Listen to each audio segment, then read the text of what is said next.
Hey, this is Jonathan Gilliam, and I'm about to start the show. I just want to tell you about my best-selling book, Sheep No More, The Art of Awareness and Attack Survival.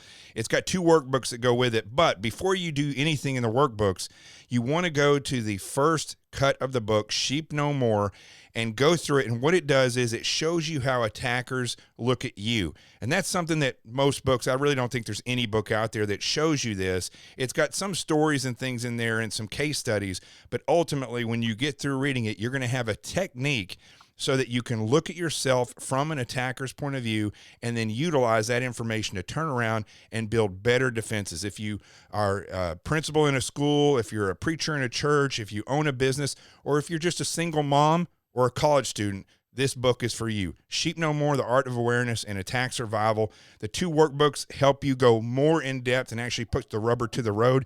And then for the children, there's The Adventures of Team Little Bigs, a parent's book for children. And that's a book of pictures with lesson plans at teamlittlebigs.com that you can give the book to your children ages 2 through 8 or learning disabled. The lessons are in the pictures, and then you go and get the lesson plans and go through it with them. There's no better way to teach a child than through pictures, and that's how it works. So, once more, Sheep No More, The Art of Awareness and Attack Survival. It's 2 workbooks, and The Adventures of Team Little Bigs, a parent's book for children. Go get them all, and let's start the show. The truth has arrived.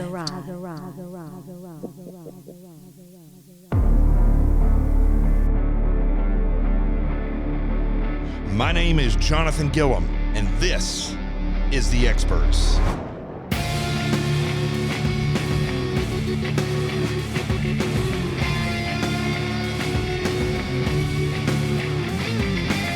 And welcome back to the show. I know I've been gone for a week or so, but I've been, I actually have to work, so I put this to the side sometimes. And also, to be honest with you, I think if you've listened to my last few shows, you see that I'm a little aggravated with things because every day it's like I could sit here and open my window and scream, "I told you so," because there's nothing that's a surprise to me at all.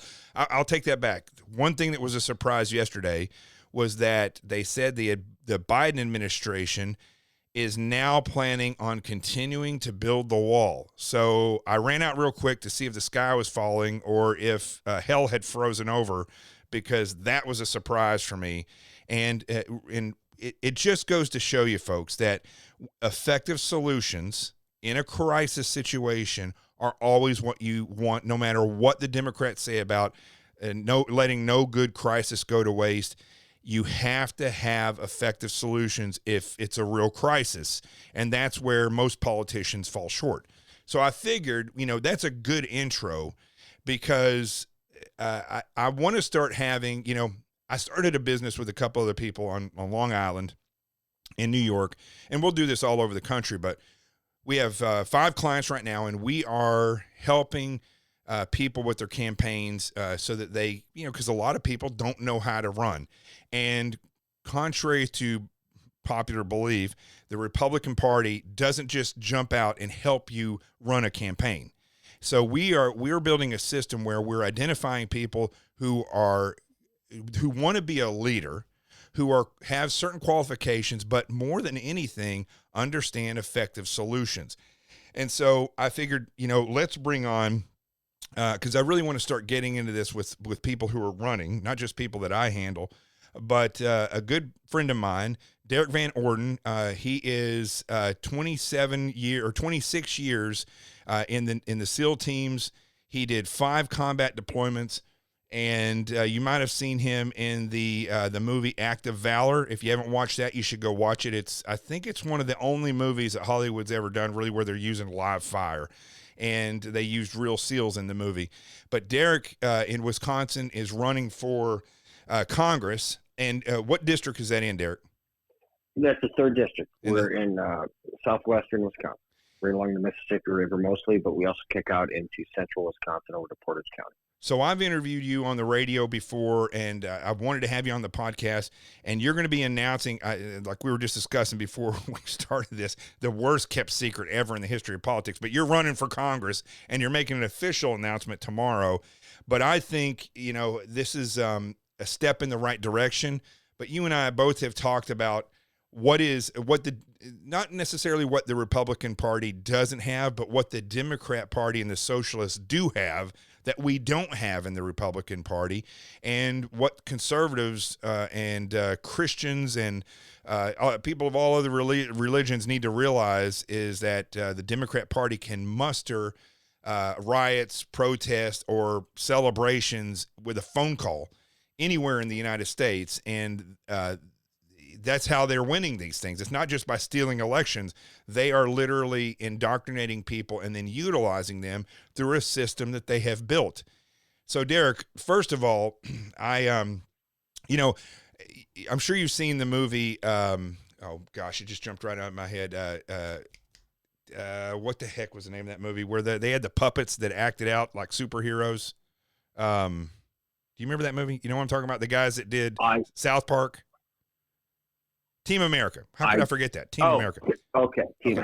So Team America, they had a computer called Intelligence, and a lot of the times when I look at the websites, I will pull something up and I'll let the computer read it to me while I do whatever else I'm doing. And so I pulled your stuff up and I let it start reading, and this sounded exactly like that computer Intelligence on Team America that was reading your bio. Derrick's journey of public service started when he joined the Navy at the age of 18. So we call that an ambush in the SEAL teams, John. So, but here's what's interesting. When I was looking through your bio, okay, this is something we haven't talked about, is that you grew up in poverty and in rural in Wisconsin, I guess, and your mother, Carol, taught you all these different things, importance of hard work, self-reliance. And that's something that you and I and several other team guys that I've talked to have in common, is that we have a very strong either parental figures or definitely a strong mother. And then a lot of us, not all of us, but a lot of us did grow up poor. I grew up extremely poor in Arkansas. And so I wanted to start with that in particular before we even get into, the way things are in this nation and what you can do, which every politician is going to talk about. Tell us about your background and how you became the guy that you are, because you're a very polished person. You come off as a scholar that's also a warrior, and you have that switch that you can flip like most team guys do. So you can go from, gentleman scholar to warrior with a flip of a switch. What brought you to this point, and how much growing up the way you did really set the foundation for that? Yeah. Well, it's great to be on your podcast. I appreciate it. It's wonderful to talk to you again. My father, there's no other way to describe it, he just simply was not an honorable man. And he abandoned my brother and I before I remember them being married. I mean, that's how little we were. And we moved back to southwestern Minnesota initially. I was born in Minneapolis. We had to move in with my grandma for a while. And we, it's the joke, you're not poor, you're a po. You can't even afford the R. That was us. So, I mean, our winter boots, now this is southwestern Minnesota, man, it's cold. But, my winter boots were 2 pairs of socks, 2 Wonder bread bags, and then a pair of rubber galoshes. That's what we wore in the winter, because that's all we could afford. But what was cool about this, my ma, and I told you about her before. She's 5 foot nothing, harder than woodpecker lips. She's awesome. Unfortunately, she died like 6 years ago. But she had a drive to care for her family, and that has really stuck with me. And at her funeral, my brother read like these 10 things that Ma taught us, and one of them was really cool. It's like, there's always room for one more at the table. And I mean, we were very, very poor, but she was one of 10 kids, Irish Catholics, and there was always room for one more at the table. And the reason there was is because you worked very hard to support yourself and your family, but you also cared enough for other people that you would give them something that you'd share with them. And that's, I think, those are 2 very important things that we have to understand. We have to be self-sufficient to the best of our ability, in order to be able to be benevolent to other people. And we've got that. It's topsy-turvy now in our country where we think everybody just gets anything because they exist. Well, if you're not taking care of yourself, you can't take care of anybody else. It's kind of that's like a definition. Yeah. We're not making that stuff up. So Mama taught my brother and us that you work very, very hard. You take care of your own, and you also take care of other people. And now where Republicans or conservatives get a bad rap is they say you don't care about people because you want them to work. You don't care about people because you think they should try to be self-sufficient. You don't care about people because when they're drug addicts, you don't just want to hand them Narcan or naloxone. You want them to go to drug treatment. Well, I say that by not doing those things, you actually are not caring for them. And you're cutting them short. You're reducing their ability to grow as human beings and to eventually take care of themselves. And so there are some fundamental differences. But yeah, my mother was very clever and very driven, and she got promoted repeatedly. We wound up in Heartland, Wisconsin, which is southeastern Wisconsin. That's where I consider my home. That's why Sarah Jane and I, my wife, we moved back here after I retired, because this is where I feel I just feel such a connection to Wisconsin. And I live now in something called the Coulee region, or the Driftless region, depending on what you want to call it. And it's the most beautiful place in the entire world, Jonathan. And I've lived and worked on 5 of the 7 continents. I'm telling you, the place where I live right now, it's a town called Prairie du Chien, is the most beautiful place in the entire planet. And the people here are the people that you want to be. That's where I live. I've chosen to live here with my wife because the people that live in southwestern Wisconsin are the people that other people wish they were. Mm-hmm. And it's remarkable. I mean, I am so incredibly grateful to be able to live here. And I'm very, very incredibly grateful to be able to represent these people in Congress, because that's what I'm going to do. I ran an election in 2020. This guy named Ron Kine has been in office. By the time this next cycle, when I kick him out of my desk, he will have been in office for 26 years. Wow. And dude, it's amazing. I decided to run against him when he cast his vote for the first impeachment of Donald Trump. And I was like, that's enough, man. This is unconstitutional. It's absurd. We've wasted 2.5 years of a presidency for what? So the left could gain power. That's what that was. And I started. This is really funny. Here's some cool stats. Do you want to hear some quick stats from 2020? Yeah. To me, it's true. I never planned on being in politics ever. It just never occurred to me. I was in the military for so long, and it's inappropriate for active duty military people to participate in politics. You and I should talk about that for an entire show, by the way. Mm-hmm. What's been going on lately? But so the only person let's start with Ron Kine. Ron Kine had a 100% name recognition and $3.1 million in his campaign coffers, and the entire establishment of the Democrat Party behind this guy, and including all these huge multinational corporations, including pharmaceutical companies, health insurance companies, all the things that are supposed to be in Republicans' pockets. That's a lie, because all those guys make billions of dollars from Obamacare. So they're actually backing Democrats. It's unbelievable, the information operations warfare campaign that the Democrat Party's been able to run. But so he had $3.1 million, 100% name recognition. The only person that was in the district that knew my name was my wife. Like, seriously, I had one person that knew my name here, and we had no money at all. Right. And we came back, wound up running really essentially a 10-month campaign against this cat. We lost by just under 2 points. Wow. And everybody woke up and they're like, holy beans. This guy, this Navy SEAL, I dropped out of high school when I was 16.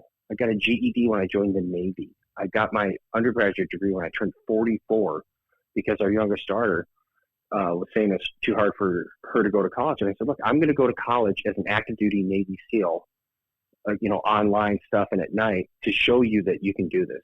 And I did, and she's got a degree now, which is great. But so everyone kind of looked at me as this sort of person that just really was not a credible candidate. I mean, anyone can read my bio on Derrick Van Orden or VanOrdenForCongress.com and all that stuff. Impressive bio, but until you see application. Well, now the entire Republican Party and all of these outside entities are like, this guy is going to beat Ron Kind in 2022. And what's interesting, Jonathan, is that the Democrat Party has identified me as the person that's going to beat Ron Kind in 2022. They've already spent in February. So in February, March, April, 2 months ago, they started running attack ads against me. I declared my candidacy tomorrow morning. So what exactly would they attack you for? I mean, well, you're a guy with an honorable background versus a guy who's been in a position for 27 years. And right. So while you're serving the defense of this nation, he's serving a political party that is destroying the country. Is the biggest national security threat that we have. Right. The biggest thing that they're running on is the fact that I went to Washington, D.C. on January 6th. Okay. I did. Yeah. And here's why I went. I've had hundreds of people in the 3rd District contact me after the election saying that they've lost their confidence in the electoral system. And I've been blessed with the ability to travel. They have not. So I went to Washington, D.C. to represent the people of the 3rd District of the state of Wisconsin who have not been represented for over 2 decades. And I ran on a platform of law and order. So you know what? I did not step foot on the Capitol grounds or go into the Capitol building because I don't break the law. And I ran on a platform of backing the blue, which means I don't get into fights with police officers. Standing in solidarity, going and standing in solidarity, which the Democrats do on a daily basis somewhere in the United States. They have equated that, because it's all lies, they've equated it with some type of what they call terrorist acts or insurrection, when, in fact, all of those cases are being dropped as well. Well, no, so listen to me here, man. Here's how I view this. I exercise my First Amendment free speech rights representing the people of the 3rd District of the state of Wisconsin, broke no laws, participated in no unlawful activity. Matter of fact, I left, so I can't see. It's funny. The Democrat Party thinks I'm a Superman, but I can't see through a wall. So I can't, I'm 400 meters away from the Capitol. I can't see what's taking place inside of it. Right. And then we figured out, because we got text messages, all this stuff is going on. We're like, hey, we're leaving. We're out. Gone. I sent a a tweet out while that stuff was taking place after I left. And I was walking back to my hotel saying, I condemn all political violence.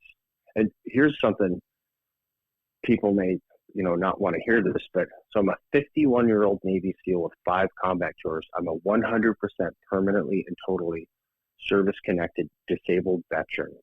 I've had scores of my friends killed in combat, and a ton of them, mutilated, defending our nation. I went back to my hotel room and I wept in my room as that was going on. And the reason I did was because, to the best of my knowledge, Jonathan, every single person from all sides of the spectrum that entered the Capitol building on that day were American citizens. Mm-hmm. So people are saying, it was this group or that group or this group. To me, it's irrelevant, because, to the best of my knowledge, every single person that entered the Capitol on January 6th was an American citizen. Yeah. And I wept because I know what that means. My first combat tour was to Bosnia-Herzegovina immediately following the Dayton Accords to clean up the Civil War. Then I went to Afghanistan. That was a civil war. Then I went to Iraq. That was a civil war. Then I went back to Afghanistan. That was a civil war. Then I was in the Horn of Africa in Djibouti with Somalia right next door. That was a civil war. I really know what the stakes are. And I'm not going to allow, I hope everyone in the Democrat Party is listening to this right now.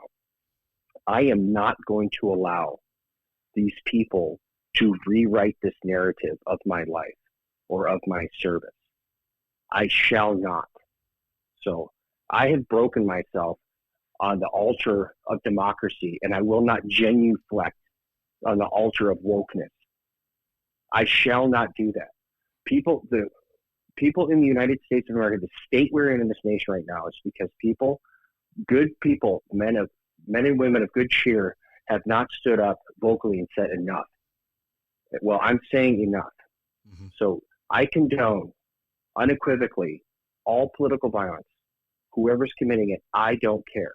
And the people that are got their hackles rightly raised about January 6th said nothing about all of the riots that took place, the 50-some people that were murdered over the summer, the billions of dollars of damage that took place throughout all of our cities, starting in Minneapolis, which is right across the river from us. They said nothing, which says the only thing they're doing is that they're willing to exploit the deaths of American citizens for political gain, and that is despicable.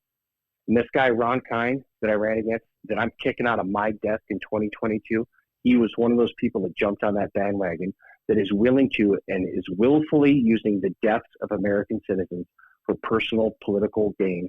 And that speaks volumes about the depravity of this man's character. I'm not putting up with any of this stuff anymore, Jonathan. Right. And, one of the biggest things, and I was warning people not to go to Washington, D.C. on January 6th because, Sure. And I've said this openly. I was a huge Trump supporter, but the President Trump did not give enough guidance to the people. They rallied a lot. People would show up, but there was no guidance on what he, and how the people should conduct themselves or the things that they could do effectively. Have a protest at your Capitol or at the congressman. Make phone calls to your congressman. Make phone calls to the DOJ and insist on election integrity. The people were not empowered. But on the flip side of that, he did a great job as president. I think he did amazing things. Now, the thing, though, that really burned me up about January 6th is that the reason why people were agitated enough to be there is because Washington, D.C. is broken. They don't serve the people. They don't serve the national security. And it is filled with two political parties that have lost their way. The Republican Party, the establishment in the Republican Party has lost its way. The Democrat Party is a socialist/communist party. And people who engage in activities with the Democrat Party are aiding and abetting a communist socialist ideology. So the people that showed up on January 6th that actually did act and went in there, I disagreed with all of it. But one thing that was never from either side was ever talked about was why people would be so angry as to show up and do that. In Portland, we know why, and they talk about it a lot, why the people are rioting and burning things down there. In Portland, it's because they hate the federal government, and they outwardly say it. You go to other places, they have other riots. It's because they have disagreements with law enforcement, or they say that a cop killed this person, and there's a lack of unity between law enforcement and the inner city. In fact, there's none. Nobody's working on that.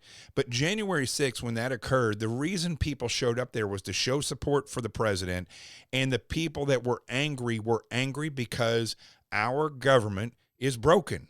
And even if they were doing what was wrong, no one has ever talked about that. And I don't care if somebody's Democrat or Republican, if you think that Washington, D.C. and the roots of the evil family tree that come out of there and go into the other states, if you think that it is not broken, then and people like this guy that you're talking about, like Congressman Kind from your district, who's been there for 27 years. That's 1 year longer than you've been married. He's been in Congress since I went into the Navy in 1997. These people are rudimentary aspects of the foundation of destruction of this nation. Just like the founding fathers helped build this nation into a system of freedom so that there would be slaves would be freed, so that women could be equal, so that all people of gender sexualities could be equal. That started over 240 years ago. What has occurred now in Washington, D.C. is that there's been a system put in place that does not work for the people, by the people. It is simply for their ideologies and their causes and their careers. And that's the point we're at. And that's why people were angry. And nobody's even come close to talking about that at all. Well, there's a couple things, to kind of peel back what you said. First and foremost, I supported President Trump 100% during this election, and I still support him. I think history is going to show that he's one of the finest presidents that we've had. I agree. Okay, bar none. So I'm not backing away from President Trump. I don't care what they say about him. I am not, because I understand the stuff that my minuscule window into politics, I can't imagine the pressures that guy was under, especially with, I had a couple people like, hey, you're the worst guy ever to me, whatever. He had the entire planet saying that to him, and he stood up for us. So I will not be backing down for President Trump at all. People went to the Capitol for a bunch of different reasons. I think when we oversimplified things, but you're right. I'll say you're right in one aspect. From my perspective, the government is absolutely broken, but it can be fixed.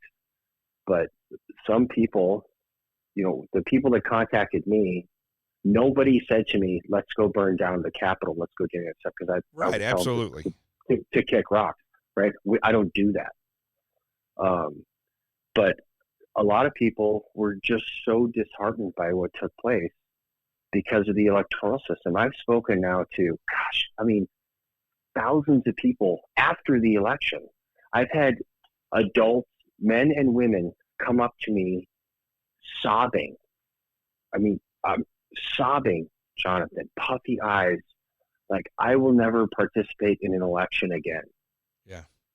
These are lifelong Republican Party people that have worked in the party, not just showed up every 4 years for election. They work constantly. And here's what I'm going to tell your folks this, and I want them to pay very close attention and why this is so important. You win every fight you do not get into. So you win every fight you do not get into. And how you're victorious without entering into conflict with somebody is you demoralize your opponent to the point where they're not going to fight back.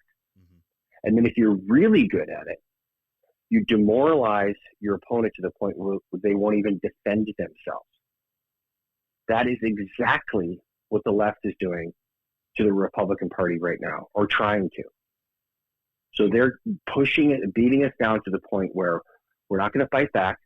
And you've seen that from national level, very famous politicians, down to grassroots stuff where I hang out every day.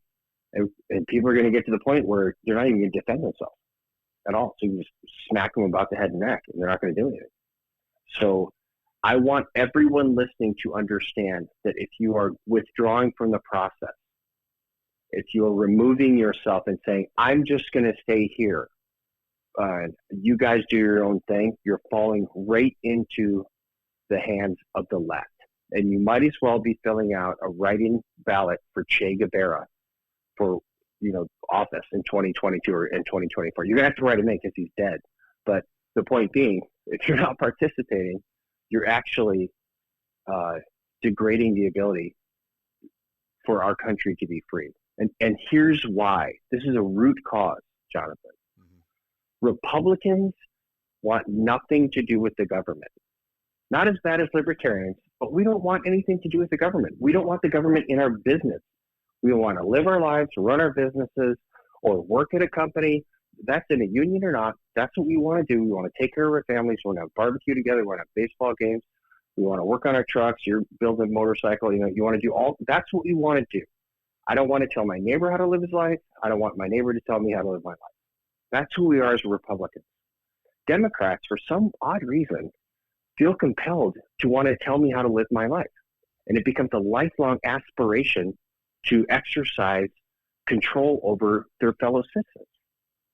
It's baffling. So how this pans out in the real, and you and I are talking about this, how the practical, the real politic application of this is that Republicans only participate in elections like every 4 years. Right? Right. That's absolutely true. We lost the Congress right after Trump was elected. 2 years later, we lost Congress. Democrats do this every day. Every day.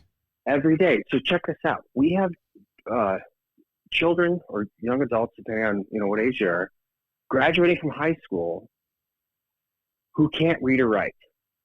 They cannot read or write, but they can, from rote memory, they can tell you 1,000 reasons why America is the root of all evil in the world. Right? Mm-hmm. We have children graduating from high school, or young adults graduating from high school, that aren't sure if they were born with the right genitals, but they can't do math. Okay, guess what?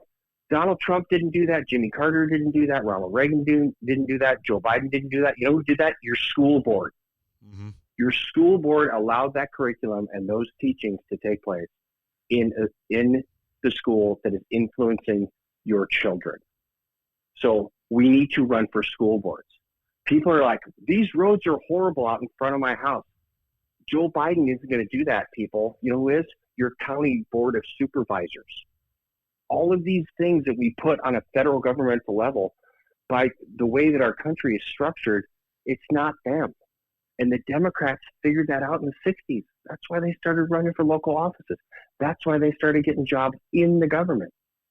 That's why they stayed in school and became educators, and then the educators of educators. They figured this out 50-some years ago.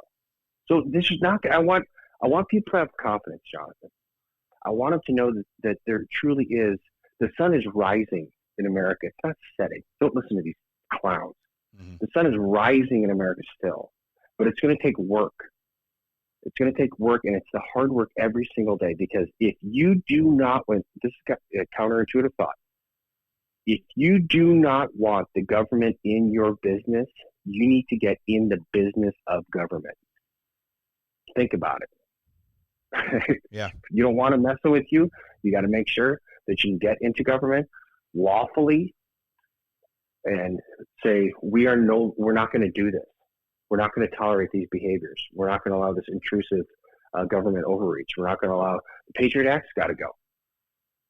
So that's the only way you can do that is by participating actively and becoming a member of the government yourself. That's the left did back in the 60s.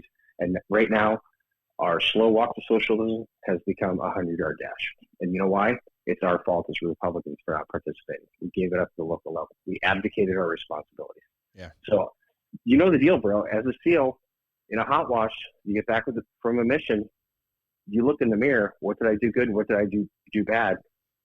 And you sit there in front of your platoon or task unit, and you're like, this is what I did, good and bad, with the eventual outcome of everybody becoming better. Right. So that's the what goal. I did after 2020. That's the goal. That's the goal. What we always do. Right. So you and me need to carry that esprit de corps that we built in the SEAL teams, mm-hmm. and the want of a better us out of the military into the civilian world, and realize that the Democrat and the Republican Party, we're two squads on the same team, and we're scrimmaging to figure out who's going to be the starters. Right now, it does not please me at all to say, but the Democrats are the starting team right now.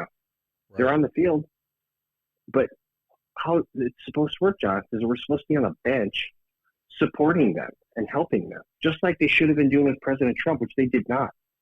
Let's not pretend for a millisecond that anybody in the Democrat Party that I can think of tried even remotely to help the President of the United States, Donald Trump. They did everything they possibly could to subvert his authority as the duly elected President of the United States, and that's despicable. Right. We're not going to let them forget that. We're not going to try to subvert Joe Biden. I'm not trying to subvert Ron Kind, even though I think both of those guys are eminently unqualified to be in their respective positions. But I'm going to point out every single day what they're doing and what they're not doing. And more importantly, their motives that I think are not honorable.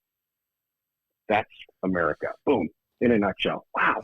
Well, see, that's the Thanks, way. man. This is the one fight where it should be out, where the goal should be to expose everything that they do, because, you know, 100%. subversion is what they're good at. I mean, they're good at subversion. That's what's happened to us. They have covertly maneuvered themselves into CEO positions, school board positions, Department of Education. Education is a huge thing. They've worked their way into Hollywood, into social media in Silicon Valley, into big money. You know, the thing about a big money donor that's a liberal, ultra liberal, they will throw money at stuff. People are financing buses to pick people up in South America and bring them to the border. That's what's occurred. That's why these people are able to move.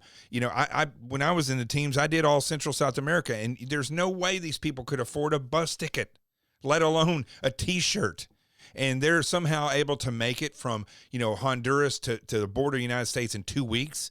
There's only way that can happen, and it's been proven, is that big money donors and activists are getting buses and bringing these people up here.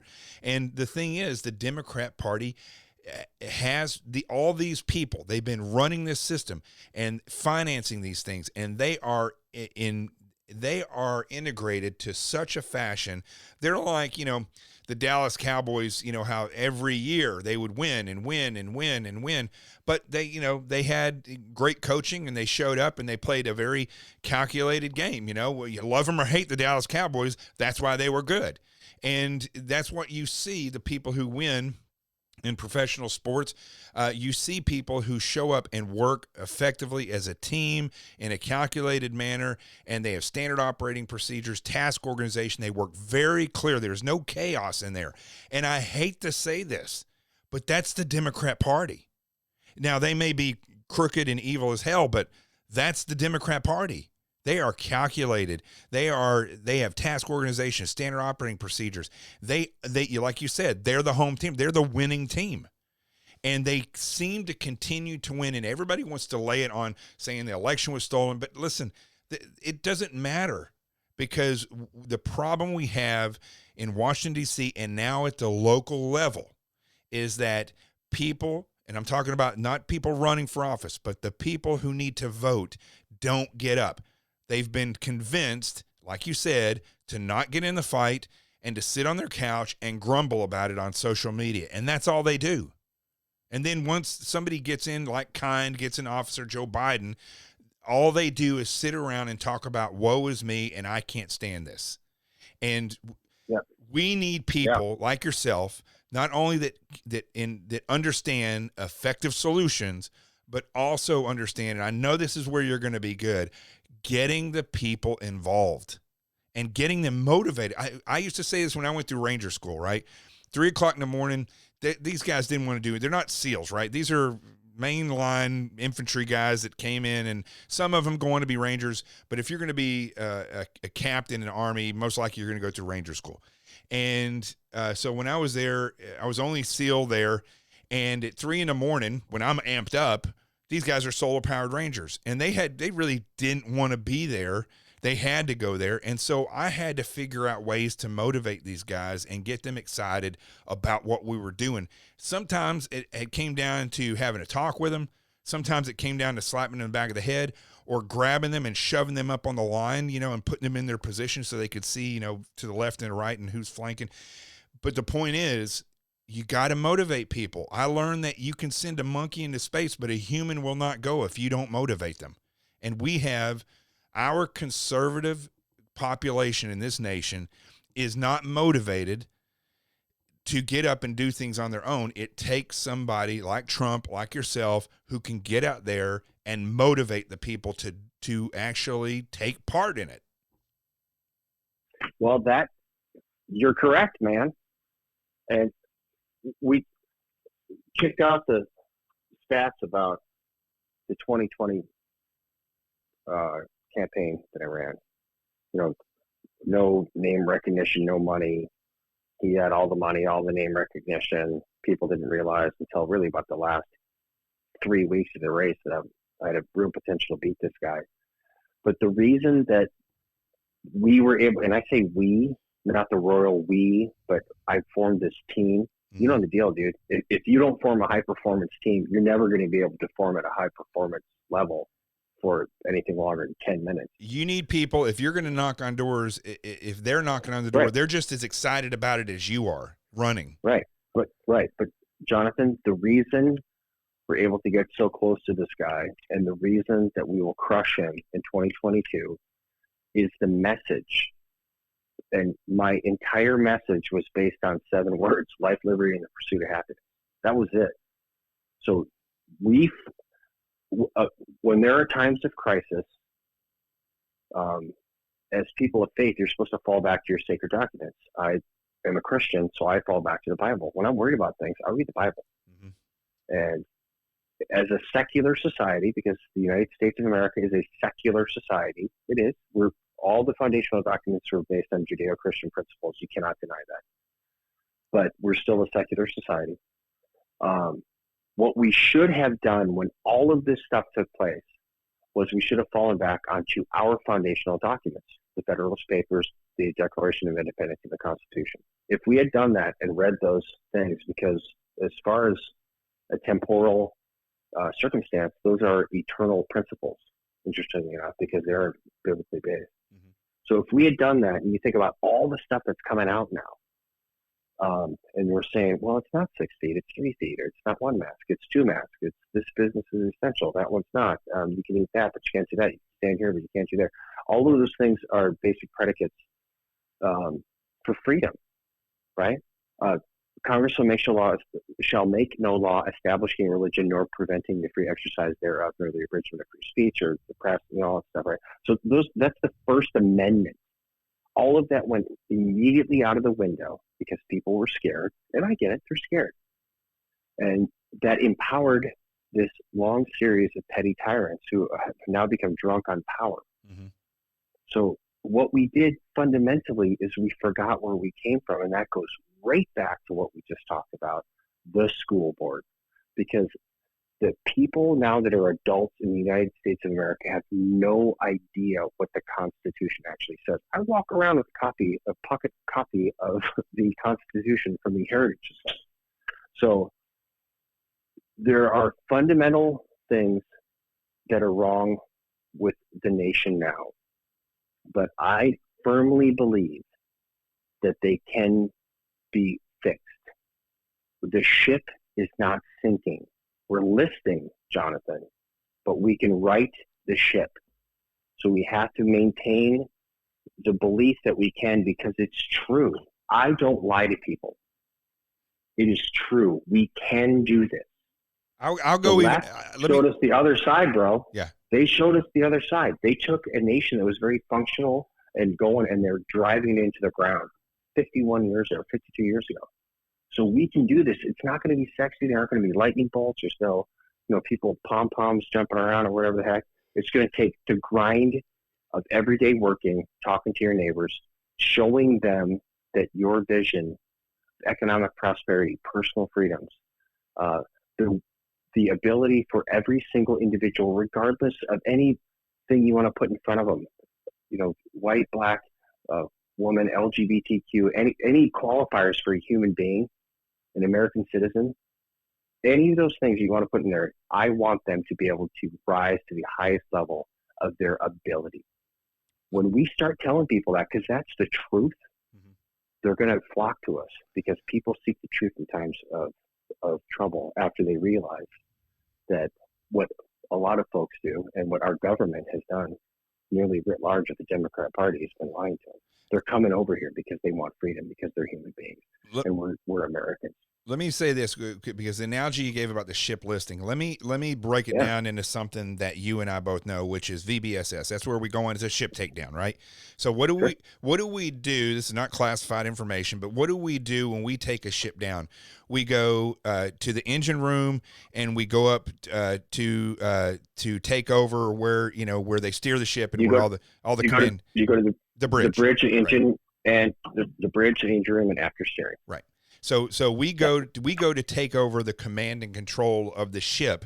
We don't go in and take down the whole ship. It doesn't. That's why SEALs can do it with a small number of people, because we go in and we hit the specific areas where you can steer it, even if the command and control at the top doesn't relinquish control, we can still control it by the engine and the steering.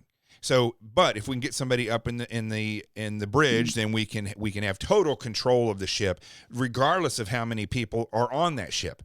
And if what the Democrat Party keeps doing is coming in and doing just that, they come in, they take over the command and control of the ship. The problem is the forces that would come in and take the ship back never materialize because of careerism for people that are in the political establishment on the Republican side, because of the American population, the conservative population, the Christian population have been told that you don't have to get involved, or they've been told if you get involved, you're going to get canceled, or we're going to go after you. You're going to lose your job. And so what they do is they stay in their bunks, and they never get out, and they just stay where they're frozen wherever they're at, and they never fight back. And so that ship, to me, is not listing. They just taken over control of the ship. And that was the thing about Donald Trump. I had one of my listeners call in one time when I was hosting on the radio, and he said, Trump is not, this is when he was still in, he said, he's not the guy who's going to dock the ship. He's just the guy who's going to turn it back around towards the dock. And he was right about that. But unfortunately, the Democrat Party came right back in and regained control, the command and control of the ship. And if we don't put people like you back into government, we're done.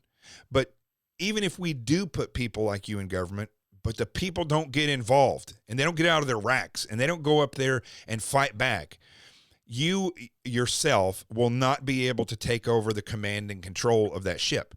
It takes the people. They have to get involved, and they can't get involved with people who are worthless, like this guy that you have, this kind guy. What a name.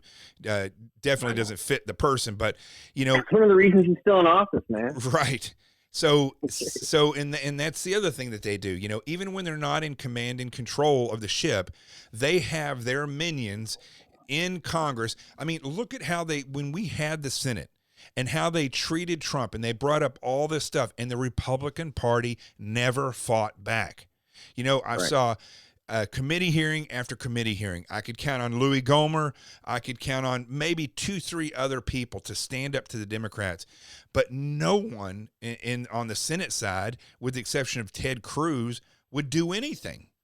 They just all sat there.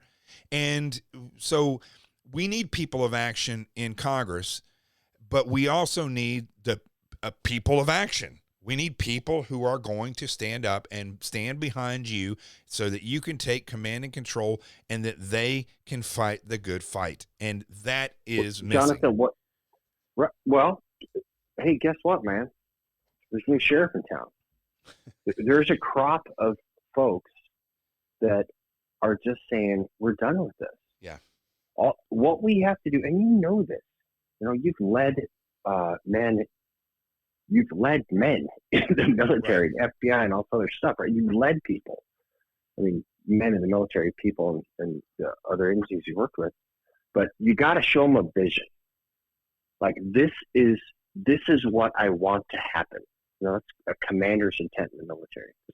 This is what I want the battle space to look like when we're done, and this is how we're going to get there. And guess what? I'm going to take one of the 3 stages of leadership. I'm going to do the fun one, hopefully stand in front of you and say, follow me, right? I'm jumping out of the plane first. I'm running into this machine gun nest first, whatever the heck it is. The second one, and we're still just kind of coming out of this now, is that things didn't work out as well as they could. And I'm going to stand right next to you. I've cried with SEALs before. Our friends get killed, get injured. It's horrible. And I'm not ashamed to say that. And there's a time and a place for that. When you show somebody your humanity, like, I understand exactly what you're going through. That's why I went to Washington, D.C., to represent people who felt like their voices were not being heard because this guy, Ron Kind's been in office forever and blows everybody off unless you're giving him money, right? That's the second stage of leadership. I'm here with you. I'm going to hold your hand. right? The third stage of leadership, which I'm starting when I announce my campaign, is I get behind you and I kick you in your, you know what, and say, get going. The pity party's over. Stop kicking your can down the road. It's time to either put up or shut up. So people, we had our election April 6th yesterday for local elections and statewide elections here in the state of Wisconsin. We had less than 30% of the voters that participated in the presidential election that voted in the election yesterday. We lost the director of public instruction, which is essentially the lead for all the schools in the state of Wisconsin. See, this is what I'm talking about. These people because Republicans didn't vote. But Jonathan, I know, but this is what I'm telling you. We show them a vision. Yes. And then we tell them we're going to be with them. Then we actually stand with them. I'd go back to D.C. again right now, and this is going to be the number one hit that they're going to try to drive on me in this campaign in 2022. He went there to do this. But I would do it again because I went there for the right reasons, to represent people who feel like they didn't have a voice. And as soon as things went from a First Amendment expression, a rally, to unlawful behavior, not only did I leave, I condemned it. Right. So I would follow that same thing, even though I understand that this would be, politically harmful to me. I don't care because it's the right thing to do to give people a voice in a lawful manner. Okay. Let me switch real quick because I want people to understand the picture of who you are versus who Ron Kind is. Okay. Now, what year were you born? 1969. Okay, you were born in 69. He was born in 63. So he's got a few years on you in grade school. Okay. Now, I want to go real quick through from graduation of high school to the point you are now. Tell us a brief synopsis of what you have done in that period of time. Okay. I did not graduate from high school. I dropped out after 2 weeks of my sophomore year. Okay. And what were you doing when you dropped out? What were you doing? I was working in restaurants. And why did you drop? What did you drop out for? I mean, what was the cause? You're just you grew up poor. Did you because I was a 16-year-old guy that knew everything, like every other 16-year-old guy, but more willful than most. Yeah, no, I was a 16-year-old jackass is the best way to explain me. I was explaining my personality. I was disrespectful and all this stuff. I had no humility was the biggest thing. I did not have humility. I joined the Navy after, it was like I was just turning 18. And at that point, Ronald Reagan wanted a 600 ship Navy. So if you wipe the blood off the knife that you just stabbed someone with, you're like, you'll be fine. And just back then, man, they didn't care. They just wanted people in the military. So I worked on a tugboat for 2 years, and because I was, essentially a miscreant that they allowed me to get in the Navy, which I'm so thankful for. Mm-hmm. I worked on a tugboat for 2 years, and during that period of time, I painted, I don't know how many thousands of square feet of metal and cleaned thousands of toilets. And what I got during that 2 years of cleaning toilets, Jonathan, is why I'm talking on the phone with you today, is because that taught me the one thing I was really missing, and that was humility. Wow. That it wasn't all about me. I'm not the coolest thing in the world. I'm not the smartest guy in the world, which I thought I was as a 16-year-old. I learned that then. That's what allowed me to get through BUD/S. So I worked on the tug. I had a friend who was a corpsman, which is a medic for people that speak Army. He was always happy and clean. I was always covered in primer. That was before plastic gloves and stuff. So we used this marine primer called Primer 150. It wouldn't come off your hands. It's epoxy based. And, it's just dirty all the time. My job was great. I'm working with fantastic Americans, but I was just, it was straight up menial labor for up to, 14, 16 hours a day. And Patrick was always happy working up at the clinic. So I said, hey, look, I'm going to be a corpsman.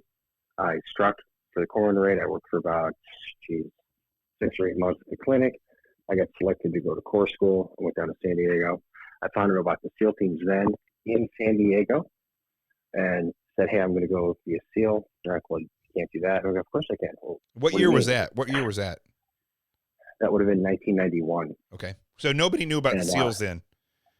no, they didn't have all this, mentor programs and No. for some of the movies, and Magnum PI was a SEAL, and nobody even knew that. They just they knew. didn't know what it meant. Right. Right.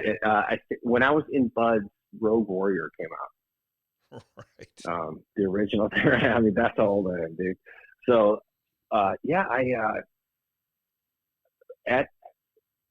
when I decided to go to Bud's, you at that time you had to take a test, a screening test, and they didn't help you at all. It was like run, swim, push-ups, sit-ups, pull-ups. But there was no feedback. There's no coaching, any of that stuff. They're like, "Hey, show up at this time, wear boondockers, a pair of dungaree pants," which no one knows what those are now. Essentially they're like 1960s bell bottoms, which is what we wore. And you had to do all this stuff. Well, I failed the swim repeatedly.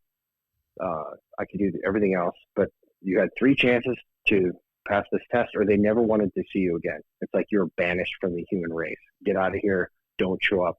I failed it twice, and now I'm getting mad. This is personal because I grew up swimming, but I never grew up swimming a specific stroke. And you know that you've got to do the breaststroke or the side stroke in SEAL training, the underwater recovery stroke. Didn't know how to do it. We moved barracks from Naval Hospital Balboa down to 32nd Street, which is another naval base for your listeners, about 10 miles south of there.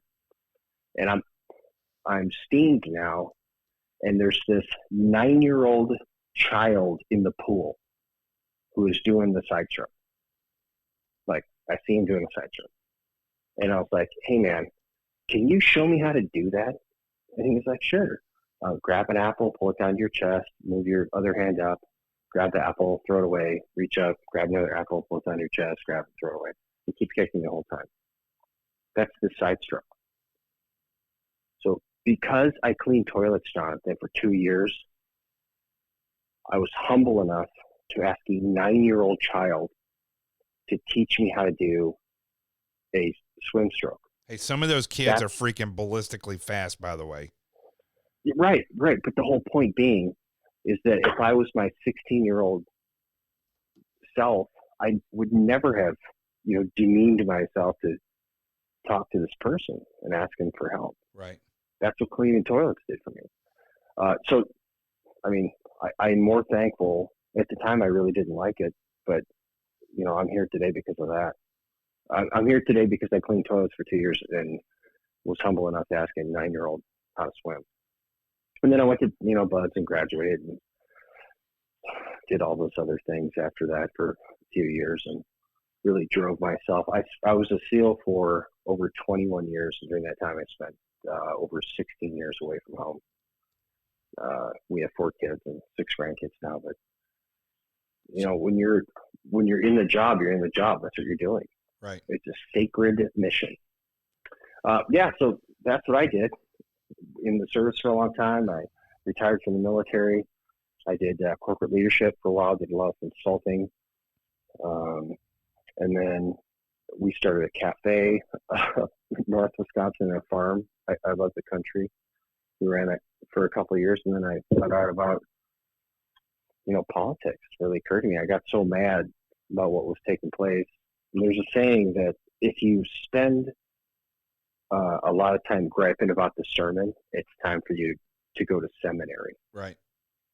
And I've been griping about politics for a long time. And I was like, so let me just stop you there because this is why I asked you to go through all that stuff. All right. Oh, I know what you did. Yeah. Because if I look at Ron Kind, right, and I go through his Wikipedia page or his bio, whatever you want to pull up, in his entire life, he graduated from high school. He went to Harvard, which anybody who knows me knows I cannot stand Harvard. More destructive policies have been written by Harvard grads than any other graduate in the world. I mean, they have Harvard has produced more people who have been a detriment to this nation than anybody else. So he graduated. No, I do. Go ahead. Yeah, right. 100. I'm with you, but I do like Dan Crenshaw. Congratulations. Well, yeah, no. Listen, everybody has good people. I'm just kidding. No, I had to throw. I got to bust it. But the majority of people, the time. the majority of people who are successful who went to Harvard are people who quit Harvard. They didn't graduate from Harvard. So anyway, so he goes to Harvard, and then he let's see, I'm looking through this. He then gets a master's degree in economics from London School of Economics, and he got a law degree from the University of Minnesota. Okay, so he graduates high school, he goes to 3 colleges, and then he becomes a congressman, and that's all he's ever done. That's it. So what you just laid out for me is somebody who early on in life, what's interesting about you is that most people who aren't humble, they're 16 years old and they think they know everything.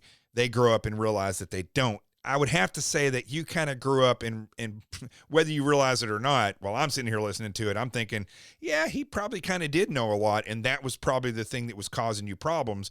You're probably one of these young people who had all this, like some people just see things better than other people. And you have the ability to, you just have a common sense about things. And that can actually be a detriment to a young person because they can become rebellious because things don't make sense to them because most of the time things are done wrong by adults. So you grow up and you become a guy who goes down this road, this path of life that is the literally hardest path you can go down, and you succeed in that path. And one of the reasons is because you found humbleness. You married an incredible woman and stayed married for 27 years. You have 4 kids. You've had a business. You have a farm. You are a contributing member of society who has not just served, but defended the nation with 5 deployments in the toughest position a human being can ever serve in defense of their nation. You did it. And that is an over 20, since you were, really 18, over 26 years in the military and now out of the military, the other thing is you're actually a really good actor, and you have written, you're an author, a published author, and not just an author, but you wrote a book that actually gives back. It teaches something to somebody, which is that's always a thing for me is, are you just going to write stories, or are you going to write something that actually teaches something? And so here you are going through all of that, and even my explanation of what you just told us is longer than the resume of Ron Kind, who's been in office now for 1 year longer than you were in the Navy. He literally has done one job. And it's a job that is mostly done by the people that work for him. Right. So check this out. So, I mean, some of the years are. That's mind-boggling, though. When you think about it, that's mind-boggling, dude. Right. So it's on Wikipedia. A couple of the years are off. So he's been in for 24 years now. He'll be in 26 years by the time they kick him out of office, which is 2 years from now. Right. So a year and a half from now. But so now let's tell the real story about Ron Kind. I mean, do you want to hear this? Not to get too crazy conspiratorial, because that sounds like a very impressive resume, doesn't it? You see, to me, that does not sound impressive. That sounds like somebody who went to 3 universities and then never did anything else but get elected. That's all. Right. But it sounds really impressive to somebody, doesn't it? So let me tell you what really happened here. Wait, hold on. I got to Google something real quick. I hope it didn't sound impressive, because I'm seeing it the other way around. That's not my goal in telling that. My goal is... No, no, listen. I mean, the guy went to Harvard. He went to London School of Economics. That doesn't mean anything to me. I know, I get that. So check this out. Ron Kind graduated from Logan High School in lacrosse. He got a scholarship to Harvard, which is a big deal. I mean, that's still a big deal, Jonathan. You know what I mean? I got my degree from Excelsior College of Albany, New York, which, it's a degree. And it's a liberal arts degree, and it's a fine college. But so he got sorry, I'm kind of giggling now because every time I think about this, it's kind of funny to me. So he got a scholarship to Harvard to play quarterback, because he was the quarterback at Logan High School. And he is very, very proud to tell people he was a quarterback at Harvard. matter of fact, I've met several politicians that's one of the first things out of his mouth. I was a quarterback at Harvard. Here's Ron Kind's entire college, Harvard quarterback experience. He redshirted his freshman year. He sat on the bench for his sophomore and junior year. I could find one game that he started. It was an intramural game. That's on the Harvard Crimson. He found another one, sent it to me. Then he quit the team his senior year to study or to focus on academics. So the Harvard quarterback, redshirt first year, bench rider sophomore, junior, and then quit the team his senior year in order to focus on academics, in order to get accepted to the London School of Economics, where he's got a master's degree in economics. The London School of Economics, you can look this up, your listeners, was started by the Fabian Society. And if you're not familiar with the Fabian Society, I'm just going to read this little paragraph to you about the Fabian Society. The Fabian Society is a British socialist organization whose purpose is to advance the principles of democratic socialism via gradualist and reformist efforts in democracies rather than by revolutionary overthrow. Ron Kind quit the football team in Harvard to study up to get admitted to the London School of Economics, which was started by, and this is in his bio, started by the Fabian Society, which is a socialist group that started this school to teach people how to infiltrate democracies and change them to democratic socialism systems through gradualist and reformist efforts rather than revolutionary overthrow. Okay? Wow. So wait, just sit on that for a minute, pal. And then he went from there to the University of Minnesota Law School, not a bastion of conservative thought. Got a job for a couple of years at a law firm in Milwaukee in order to get some street cred. Then applied for a job as a assistant prosecutor in La Crosse, his hometown. And there's an obscure newspaper article that says the guy who was interviewing him, the prosecutor, why would you come here to take this job? You're going to lose all this money. And Ron Kind is quoted by the prosecutor saying, I'm taking this job because I always wanted to fulfill my lifelong ambition to be a politician. Mm-hmm. The guy who was in office forever, he stepped out for some, reasons, endorsed Ron Kind. He's been in office ever since. So you got a guy who that's the real trajectory of Ron Kind. And if you fall back, the Fabian Society, their mascot, check this stuff out, John. Look this up. Their mascot is literally a wolf in sheep's clothing. Wow. That's their mascot. So if you reflect on Ron Kind's voting record, he has voted for every single major socialist piece of legislation that has been presented the entire time he's been in Congress, starting with Obamacare. Every single one of them. Wow. This person is not who the people in the 3rd District think he is. He plays himself off as, I'm just a local kid that's made good.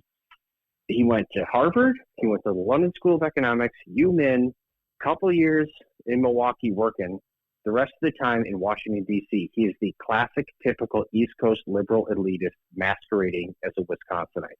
I ride a motorcycle. I hang out with people and we talk about things. My cowboy boots right now literally have cow poop on them because I stop by and talk to some of my friends who run dairy farms. So this person, Ron Kind, is not who people think he is. He has sold himself as one person and they bought it because he's got this, Midwestern smile and, hey, geez, guys, I'm good to go. No. The crap that he's been pulling throughout the decades is now really coming to light. There was an incredibly devastating article written by the Journal Sentinel about him and how he's been pretending to do all this stuff for years. It is the most critical article I've ever found on Ron Kind ever that just came out a couple days ago. It's like the scales are being peeled off the people's eyes about this guy. Wow. He is not part of the problem, Jonathan. In D.C., he is the problem. Mm-hmm.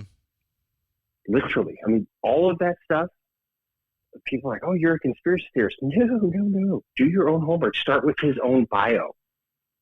Look at it, and then look at what he's saying that he did, and then research. All of his votes are open for public viewing. Look at them all and understand what they truly are. You can skip all of these inconsequential votes and then bang on the big ones. The Obamacare radically altered our entire economy. It affected in 1/6 of our economy with a single vote. We have now officially spent, with these bills that they've passed, the American Rescue Plan, they just rescued America from themselves. We have now officially spent more money in the last couple months with these bills that these people have voted for than we did fighting the entirety of World War II. Over 10 million men and women under arms, tens of thousands of aircraft, ships, tanks, guns, all this stuff produced. During that period of time, we've now spent more money in the last 90-some days than we did during that entire time fighting World War II. And this guy voted for all of that. So that's what we're up against, Jonathan. So this is a good example. Your race, which is something that I really think needs to be publicized. Now that you're talking about this stuff, this is a perfect example of the left versus the nation. That's the reality. I'm not saying the left versus the right, because the reality is it is this extreme left versus the rest of the country. And the rest of the country has no clue about who these people are. They have no clue. Right. So, how would you? You know what I mean? And listen, dude, I spent days reading all this legislation. And these are 600-700 pages long. I read them all, line item by line item by line item. I used to find people in caves in Pakistan who were trying to kill our nation. Very easy to find things on these politicians.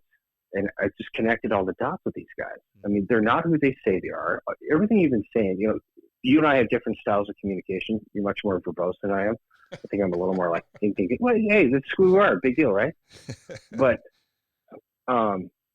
everything I'm saying, just exercise the techniques that I was taught in the military to objectively analyze these things and say, these are how these people are.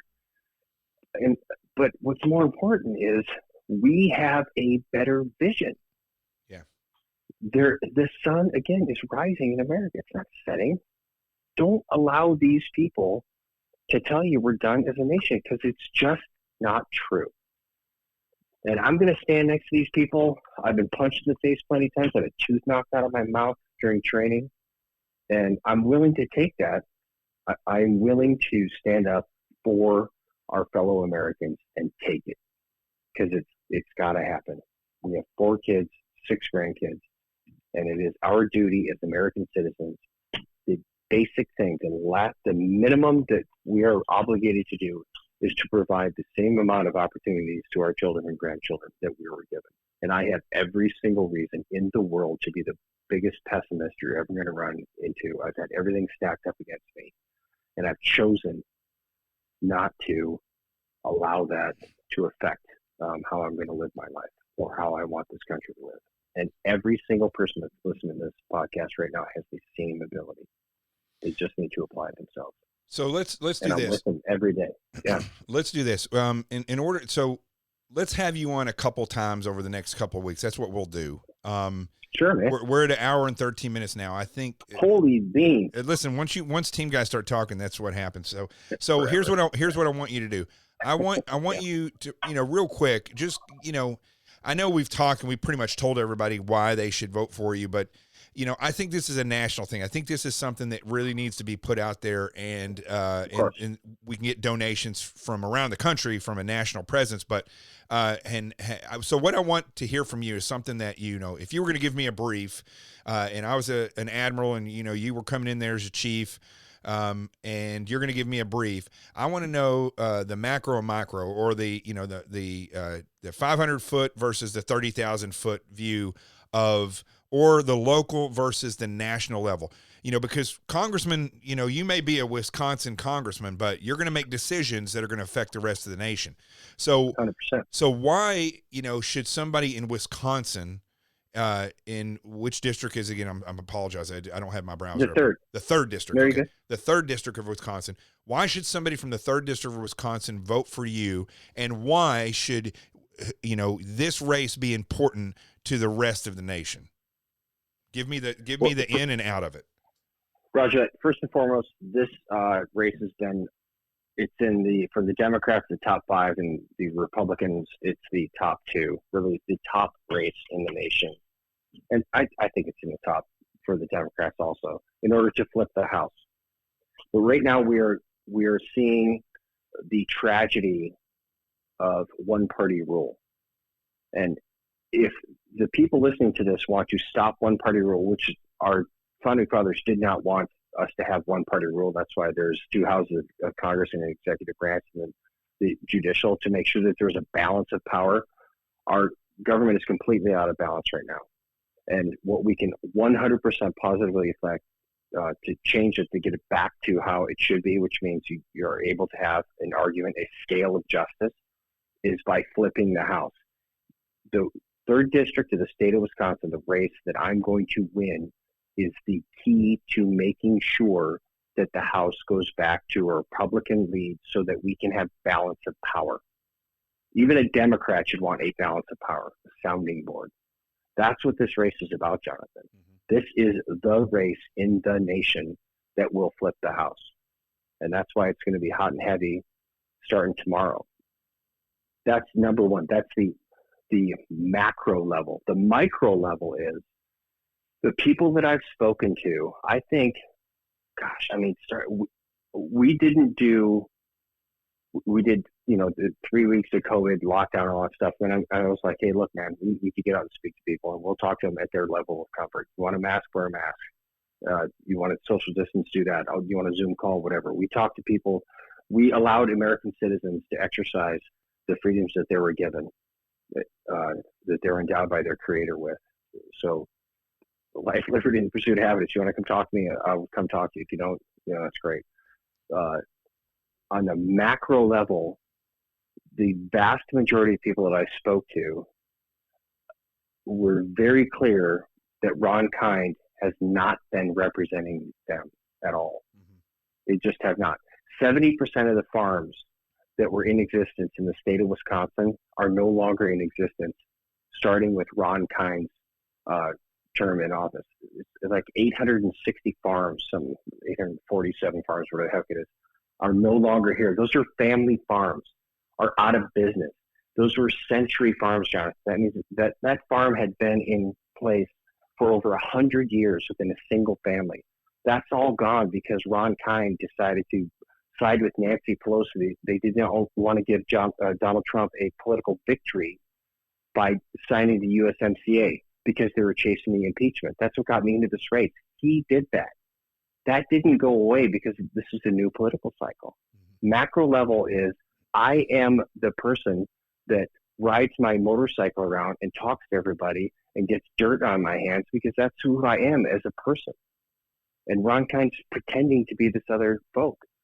I will represent the people of the state of Wisconsin because I am a Wisconsinite. It's very simple. I'm actually the person who I say I am. Right. And nationally, I have more national security experience than this guy. I've lived way more places overseas. I understand how the world really works. But my goal is to be on the ag committee. So just another thing for the local level, Jonathan. The more senior you get in Congress, you get to pick where you want to work, right? And so I want to pick to be on the agricultural committee because the majority of my district is an ag district. Ron Kind is so senior, he can pick wherever he wants to be. He has chosen years ago to be on the Ways and Means Committee, which does tax and trade. It's like writing taxes. Mm-hmm. You do that because the people who you write tax law for write you checks so you can stay in office. He did that for monetary purposes. He could choose to be on the ag committee right now. He could choose to be the head of the ag committee. He has consciously chosen to take a position for financial well-being for himself other than representing the people here in the state of Wisconsin. And I'm not doing that. I'll be on the ag committee. You know why? Because I got cow crap on my boots right now and it's going to stay there. Right. All right. So what I'd like to do is have you back again, and we're going to talk a little bit more specific about, certain things that are important to you from a candidate standpoint. And then I also want to get into some of these issues about, about the border and Biden's decisions and these other people that you're going to be doing battle with. Louis Gohmer's a good friend of mine, and Louis always says that every day he goes to war in he goes to work in a civil war. He always says that civil war has already started. We just haven't gone to guns, but every day in Congress, he is in battle. And because not the civil war from a standpoint of individuals fighting, but what they are doing and what you will be doing is going up against an enemy of the nation. And people like Ron Kind is that enemy. So well, in my perspective, Jonathan, is that I'm going to be standing up for what is right. You're standing up for what's American.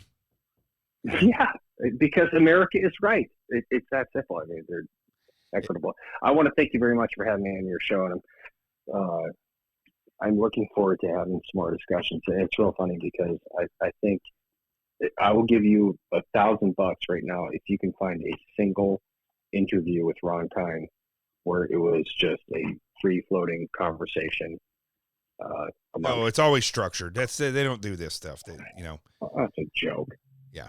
I was looking through some of the stuff online about you, and one of the things I noticed, and it was I literally, while you're talking, I was looking at things online, and you actually mentioned where he was from, La Crosse, and the paper there, La Crosse, of course, wrote an article about you that was not, was kind of where they were going after you, something about your book, and, more than one. Yeah. So very interesting. But and people are wanting to know the difference between myself and Derrick. Derrick, if you ever watch Seinfeld, I would say Derrick is more like Seinfeld, and I'm like Kramer. When Kramer would come in and just tell you straight to your face what's wrong, that's me. So that's then maybe I'm Kramer then, Tom, because listen, you're a bit more refined. You're a bit more refined than I am. I'm going to give you that.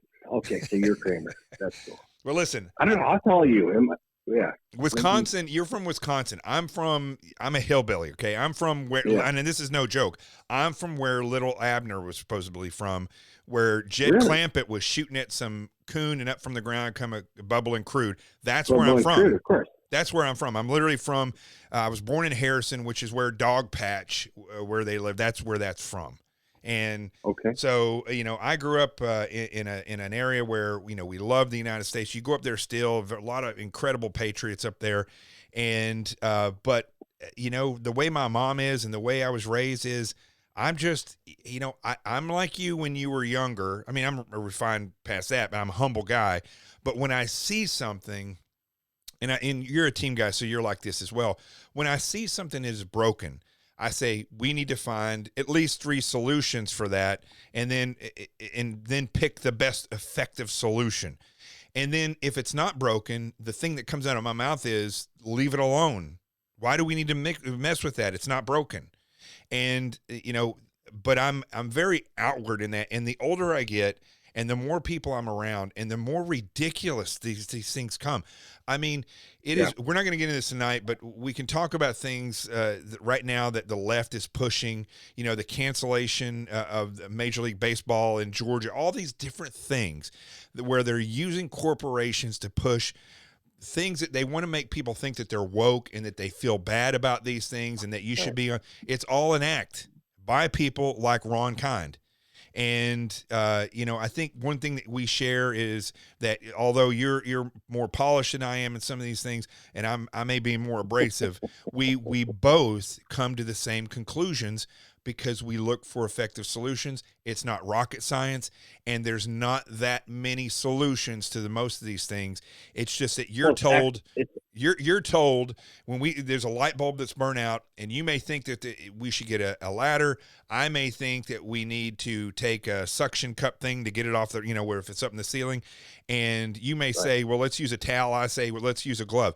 And then we come to the decision that we have a towel and we have a ladder. Let's use that.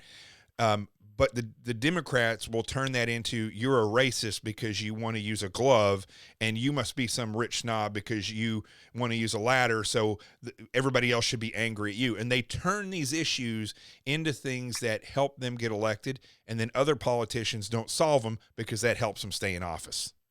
Right. And so I'm not going to participate in that. Yeah. Good. I categorically refute any of that. I'm waiting. I'm sure that our local journalists or somebody may listen to this. I don't know, but I'm going to ask them if they could whip out their phone and activate the Google machine, type in calendar, look at the top of that. There's going to be 4 numbers. It should be 2021. That's the year we're in. And so when people are asking these questions or saying this racist, that, and all that crap, the Jim Crow stuff, horrific. For Joe Biden to say that the Georgia election law is Jim Crow 2.0 means that either Joe Biden can't read or he didn't read the legislation, because it's absurd what he just said. So I will ask these people, do you have a question that you can speak to me or express to me that pertains to America in the 21st century? All the rest of this stuff, you're not asking for an answer. You're looking for a soundbite. That's it. And so I'm not participating in that, pal. Not doing it. Good. All right, so I want you to think about next time we come back. I know your campaign's going to be going hot and heavy here after tomorrow or after today. This is going to air on Thursday. So, right.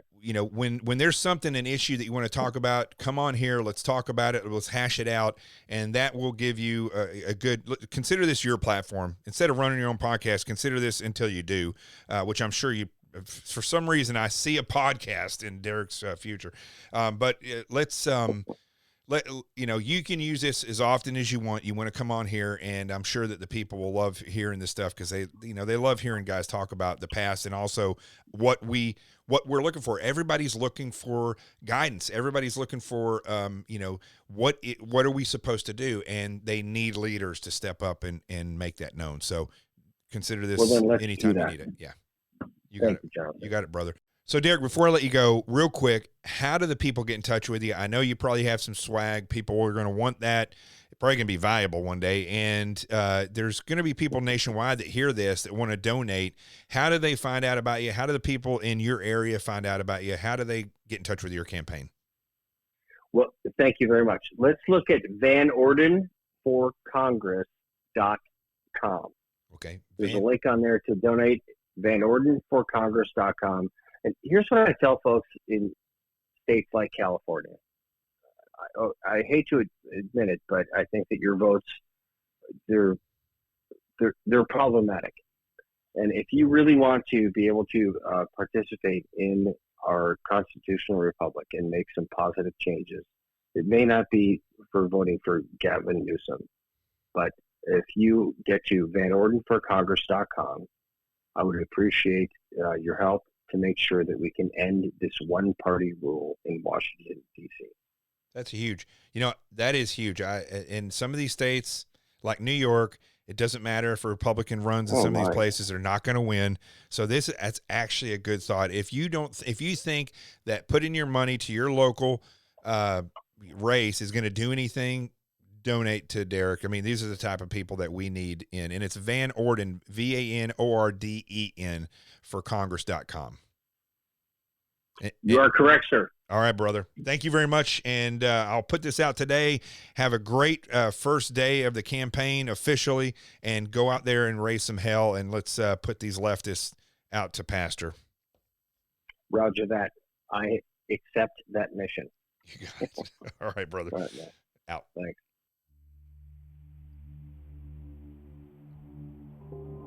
You know, as I sit and talk with individuals who've done amazing things, like Derrick Van Orden, who's running for Congress in Wisconsin's 3rd District, this is the thing that I identified about those individuals who have lived their life and done extraordinary things. They are people who seek meaning in their life. They're humble people. They're individuals who you can go and measure their life by not only what they've done for others, but for the nation, and they've done it selflessly. These are people who will bring effective solutions if they run for Congress, mayor, school board. These are the people that we need to seek, and Derrick Van Orden is that guy. I'm Jonathan Gilliam. This is The Experts. The truth has arrived. Peace, and I'm out of here.